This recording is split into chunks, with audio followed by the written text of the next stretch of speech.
Buenos días, comunidad estudiantil de la UNIFE. Buenos días, público en general. El día de hoy voy a exponer sobre un tema de derecho de familia denominado cambios transformadores del concepto de familia en el Perú. Y precisamente en virtud de este tema tan importante, a propósito de, digamos, la situación que nos encontramos viviendo hoy en día por la pandemia, el concepto de familia digamos, ha sufrido algunos cambios, ¿no? Y voy a pasarlo a explicar. No sin antes explicar la importancia de este término de familia, ¿no? Y entonces viene la pregunta si el concepto de familia es un concepto intemporal, es un concepto general, o es que es un concepto que sufre transformaciones sociales, históricas, y es precisamente lo que voy a venir a explicar. Voy a explicar primero que el concepto de familia, digamos, tiene también tendencias, se basa en normas constitucionales, ¿no? Y tiene también diferentes tipologías para luego abordar finalmente, digamos, las implicancias que se ha suscitado en virtud de, digamos, la situación que nos encontramos viviendo para que existan las nuevas transformaciones a propósito del cambio del concepto de familia. ¿Ya? Entonces, hay que tener en cuenta que digamos que en cuanto a la noción general de familia, podemos entender que la existencia de la familia nosotros la podemos abordar como institución natural, ¿no? En cuanto, digamos, es una realidad recibida por el derecho positivo. También podemos, digamos, percibirla como la existencia de familia como una institución cultural e histórica, en el sentido de que puede ser delimitada por el derecho positivo. También como una institución única, ¿no? Por el tema de las figuras asimilables y equiparables, ¿no? Tratándose de la unión de hecho, ¿no? Y también hay que entender que existen diferentes tipos de familia, como, digamos, lo vamos a desarrollar, ¿no? En cuanto las tendencias actuales, ¿no? de las familias, ¿no? Hay que tener en cuenta qué cambios han provocado, digamos, la redefinición de los conceptos de familia, ¿no?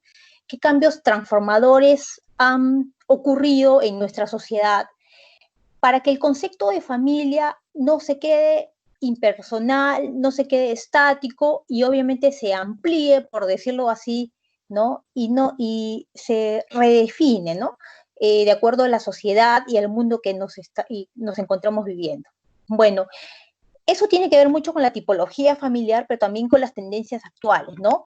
Con los elementos sociológicos, con las incidencias de los avances médicos, con la familia nuclear, ¿no? Empecemos con el tema, por ejemplo, de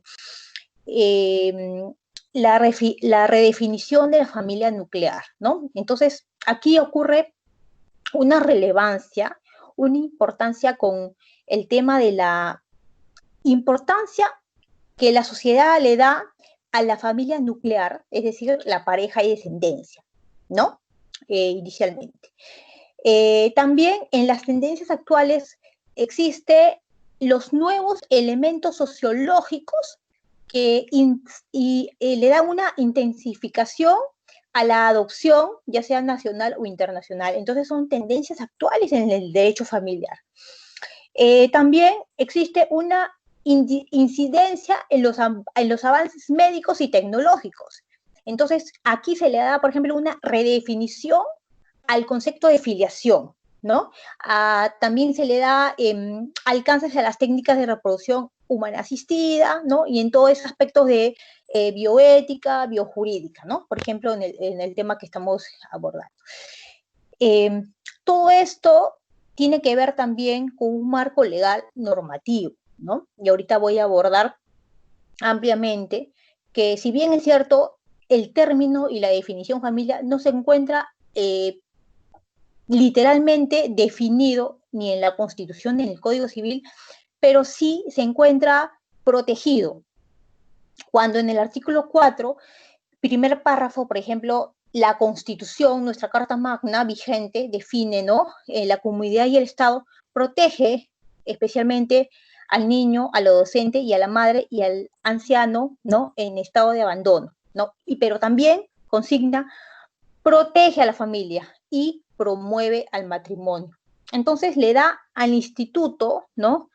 En cuanto al matrimonio como forma de alcanzar una familia. También lo hace con la unión de hecho, que son formas, ya sea el matrimonio y la unión de hecho, formas de alcanzar una familia, ¿no? Maneras de formar una familia, tanto el matrimonio como la unión de hecho, porque el concepto constitucional de la familia se basa en un modelo cultural, en un modelo social, ¿no?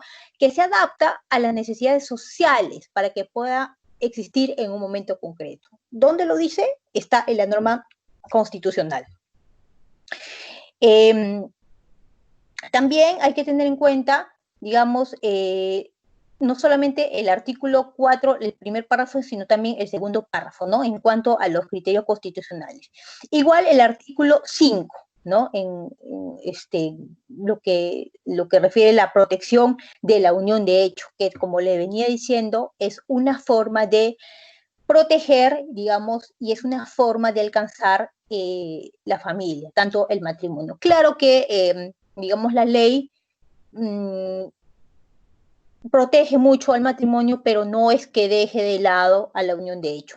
En nuestra normatividad, digamos, las dos constituyen formas de formar una familia. Entonces, la familia como concepto jurídico en nuestro ordenamiento, ¿no? Civil, en nuestro ordenamiento jurídico, se constituye como un instituto natural, un instituto fundamental de la familia, de la sociedad, ¿no? ¿Por qué? Porque es una realidad exigida por la misma naturaleza del hombre. El hombre, por ser un ser eminentemente social, digamos, necesita interrelacionarse con sus pares. Entonces, por ser sujeto de derecho, por ser persona natural, eso se encuentra en el artículo 1 del Código Civil. Entonces, tiene una proyección de vida, tiene expectativas para realizar una vida en común, ¿no? Entonces, al tener expectativas, ¿no? Quiere formar, necesita formar una familia y lo hace a través del matrimonio o lo hace a través de la unión de hecho, ¿no? Y esas expectativas que realiza, entonces hace que forme una familia para tener una vida en común, ¿no? Entonces, obviamente, si esto no resulta, pues ya tiene un proceso que viene el decaimiento del matrimonio y que conlleva, pues, a digamos, una frustración del matrimonio que ya viene a traer el divorcio, ¿no? Pero, digamos, el inicio de toda componente para el tema de la formación de la familia es unión de hecho o matrimonio, ¿no? Entonces, ese es en el tema del concepto jurídico de la familia, ¿no? Es una realidad exigida, tiene una relación jurídica, pero de naturaleza de protección y garantía de esa estructura fundamental que corresponde a la familia, ¿no? Entonces, como yo les decía inicialmente, ¿no? Ni nuestra legislación sustantiva, que es el Código Civil, ni nuestra Constitución política contienen una definición expresa de la familia, pero sin embargo, sí la mencionan, como he hecho referencia en el artículo 4 de la Constitución y 5, cuando, bueno, refieren a la unión de ellos, ¿no? Pero esta definición, ustedes dirán, entonces, ¿de dónde la obtenemos, no? Cuando se encuentran en libros o, digamos, la referimos en diferentes clases. Estas definiciones, ¿no? Son inferidas de las normas mismas que nosotros leemos, ¿no? De las normas constitucionales, de las normas civiles, de las mismas doctrinas, son inferidas, son examinadas, son interpretadas en el sentido misma de la palabra familia, de la misma naturaleza de la familia, ¿no? De lo que implica la familia como componente, como célula básica de la sociedad, como noción general, ¿no? Como alcance, de la importancia de la formación de las relaciones familiares, ¿no? Entonces, En virtud a ello es que prácticamente radica la importancia de la naturaleza de la familia, del componente de familia, ¿no? Entonces, la familia no solamente es la célula básica, importante de la sociedad, sino es aquella comunidad de personas que se junta, que se une para formar una vida en común, ya sea a través del matrimonio o ya sea a través de la unión de hecho, y que se junta y que se une para la generación de la persona humana, la ayuda mutua, la ayuda recíproca, el auxilio recíproco, el desarrollo personal y obviamente muchos intereses comunes, ¿no? Digamos, ahora, digamos, en nuestra legislación, digamos, en nuestro país existen, digamos, y en la doctrina existen diferentes tipos o tipologías familiares, digamos, ¿no? Y conocemos casos de, digamos, el modelo tradicional, ¿no? Que, digamos, es el modelo, la familia nuclear, formada por el varón, la mujer, ¿no? Y los hijos. Después tenemos, digamos, que se llama la familia matrimonial, la familia no matrimonial, que es la llamada unión de hecho en la doctrina, ¿no? La familia monoparental, ¿no? También tenemos la familia ensamblada, ¿no? Que también se ha hablado mucho, que el mismo Tribunal Constitucional, pues también la define, la familia ensamblada, ¿no? Que está muy, eh, digamos, referida últimamente en las sentencias, ¿no? Que es aquella derivada de la unión de una segunda u ulterior unión, ¿no? Eh, tras el cese de la primera unión, ¿no? De la familia, ¿no? Y estas familias pueden ser matrimoniales o no matrimoniales, ¿no? También las familias homoafectivas, ¿no? Que también son clases de familias que tenemos hoy en día, ¿no? Esas son algunas familias de las tipologías familiares, hay muchas más, pero son las más tradicionales o las más comunes que encontramos en nuestra legislación o en nuestra comunidad. Las familias, digamos, anaparentales, ¿no? Que son las familias ampliadas, que se unen por parientes, consanguíneos o no, ¿no? Y obviamente están vinculadas por el elemento afectivo, ¿no? Y también son importantes. Y precisamente las familias ampliadas, que es aquí donde quería llegar, las familias ampliadas son aquellas que se unen, ¿no? O sea, que es como una, digamos, familia nuclear y que se van integrando tíos, sobrinos, ¿no? Más integrantes de la familia. Y esta familia ampliada, ¿no? Es la que precisamente ha entrado a tallar en virtud de esta, digamos, pandemia que nos ha tocado vivir hoy en día, ¿no? Y que obviamente ha sido causa de que nosotros, por diferentes motivos, ¿no? Temor, acompañamiento, eh, parte económica, ¿no? Podamos acoger a nuestros miembros de diferentes familias en nuestros hogares.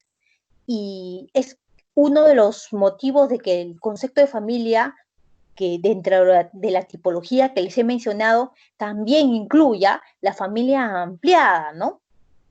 Porque el concepto se va transformando, ¿no? De acuerdo a los cambios sociales. En este caso ha sido cambio social producto de una pandemia, ¿no?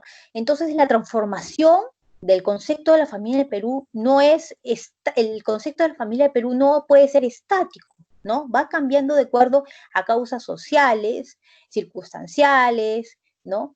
En este caso, el mismo ser humano, ¿no? Va generando los mismos cambios y en este caso, pues, la pandemia ha creado que en las relaciones familiares existan cambios, ¿no? Ha habido, por ejemplo, más unión en las relaciones familiares, solamente, no le digo en cambios positivos, también obviamente se ha visto muchos cambios negativos, ¿no? Pero hablemos de los cambios positivos en ese momento, que ha habido el tema del aislamiento y la cuarentena ha implicado de que las parejas se unan, de que, digamos, salgan parejas embarazadas, mujeres embarazadas, de que las familias se integren más, es así que la familia nuclear integre más miembros y que se genere un nuevo tipo de familia llamada ampliada, de que haya más, digamos, empatía entre las familias y que las relaciones familiares, digamos, se integren más, ¿no? Que haya más solidaridad, es decir, los sentimientos se integren más en cuanto a las familias. También es cierto que en algún aspecto o en algún porcentaje haya habido mayor incidencia en algunos temas de violencia familiar, ¿no? Y algunas separaciones o trámites de divorcio estancados por el tema de la no atención de los juzgados, ¿no? O atención parcial. Pero también es cierto de que en el aspecto positivo, pues las incidencias e implicancias de la pandemia ha generado que haya unión y que se haya transformado y el concepto de familia en cuanto a la ampliación de la familia nuclear, integrando mayores miembros en cuanto a, a la casa, ¿no? Entonces, eso es lo que yo quería compartir con ustedes, ¿no? Y espero que les haya gustado y que haya podido aportar un poco en cuanto al tema, digamos, que me tocó brindar hoy día. Muchas gracias y hasta un nuevo día. Gracias.